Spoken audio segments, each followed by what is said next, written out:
আসসালামু আলাইকুম। কেমন আছেন সবাই? আশা করি ভালো আছেন। আমিও ভালো আছি। আমি তানজিয়া রবি। আজকে এসেছি আপনাদের মাঝে কিছু গুরুত্বপূর্ণ টিপস নিয়ে ভাইবার জন্য। ভাইবা প্রত্যেকের জীবনেই একটা গুরুত্বপূর্ণ বিষয়। ভাইবার সময় আমরা অনেকে মানে ভাইবার ঠিক আগ মুহূর্তে আমরা ঠিক বুঝতে পারি না যে ভাইবার জন্য আমাদের কি করা উচিত, কি করা উচিত না। বা ভাইবার প্রস্তুতি কেমন করে নিতে হবে, এগুলো অনেক সময় আমরা মানে একটা বিব্রতকর অবস্থার মধ্যে পড়ি যে আমাদের কি করা লাগবে। আপনাদের সেই সমস্যার কথা চিন্তা করে আজকে আমি ভাইবার জন্য কিছু গুরুত্বপূর্ণ টিপস নিয়ে এসেছি।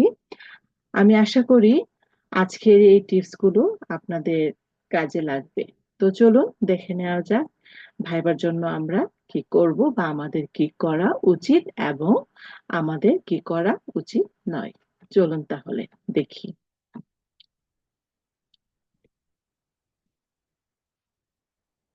১, মার্জিত পোশাক পরিধান করতে হবে। ২, স্মার্টলি অনুমতি নিয়ে কক্ষে প্রবেশ করতে হবে। ৩, সালাম দিতে হবে। ৪, বসার অনুমতি দিলে ধন্যবাদ দিয়ে বসতে হবে। ৫, নিজ সম্পর্কে পরিচয় জানতে চাইলে স্পষ্টভাবে উপস্থাপন করতে হবে। ৬, কোনো ধরনের ভয় না পেয়ে যে উত্তর জানা তা বলে যাওয়া এবং যা জানা নেই তা নিয়ে ইনিয়ে বিনিয়ে বানিয়ে না বলা।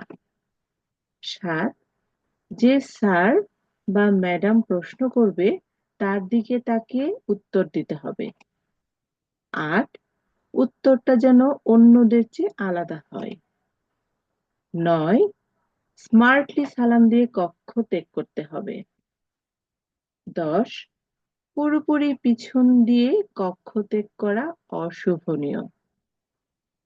১১, খেয়াল রাখতে হবে দরজা বন্ধ করার সময় যেন কোনো ধরনের অযাচিত শব্দ না হয়।